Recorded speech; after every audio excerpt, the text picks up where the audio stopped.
الحمد لله رب العالمين. قال رب اشرح لي صدري ويسر لي أمري واحلل عقدة من لساني. لما هو idin wada salaamay saaxiibayaal meel kastoo dunida daafiyada ka joogtaan waxaan idin rajeynayaa nabad qab iyo caafimaad qof walbana waxaan u rajeynayaa barta uu ku joogo alle subxaanahu wa tacaala ha ku siiyo amni iyo amaano intiina dhimatayna alla weyna subxaanahu wa tacaala ha u naxariisto intii laga dhintayna samir iyo iimaan rabbi subxaanahu wa tacaala ha ka siiyo intiina noolna alle subxaanahu wa tacaala jidka toosan ha nagu hadeeyo oo haynaga dhigo kuwii ku kulma jannaadka alle subxaanahu wa tacaala. قال الله تعالى إنا لله وإنا إليه راجعون إنا لله وإنا إليه راجعون إنا لله وإنا إليه راجعون. يا شيخ المبارك يا شيخ المبارك الله سبحانه وتعالى وحو عمري كوغو عمري دعي وناك تاسنا أنا شهداء مرخاتك هذا waxaa kaloo intaa kuu dheer in ay maanta ku dishay gacan adiga kaa xaq daran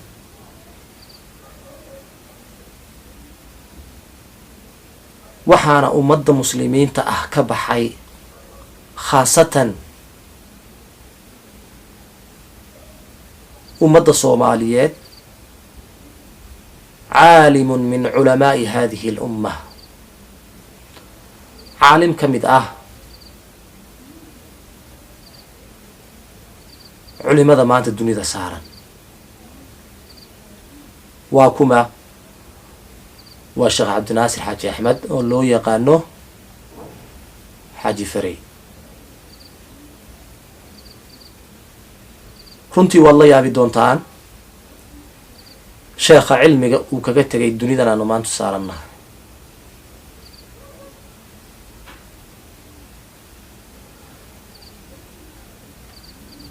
يقول صلى الله عليه وسلم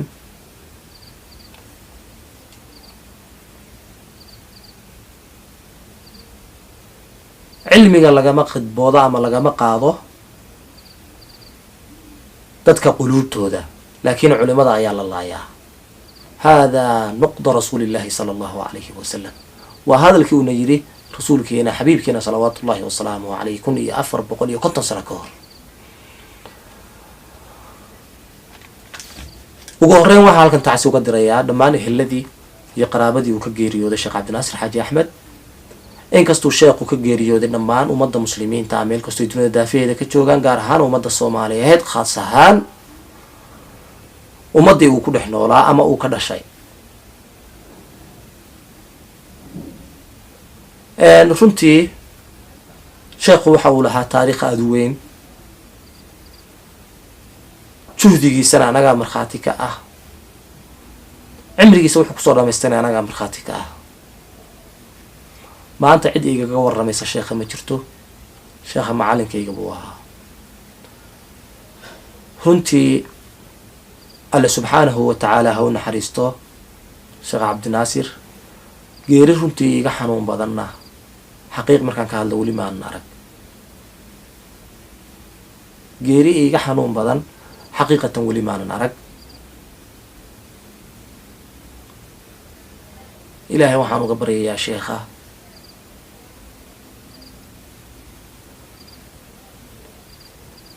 inuu alle subxaanahu wa tacaala jannadiisa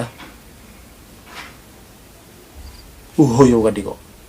kama hadlayno siyaabihii loo dilay, kama hadlayno cidda dilkiisa ka dambeysay, kama hadlayno qaabkii uu dhintay, kama hadlayno taariikhdii sheekha.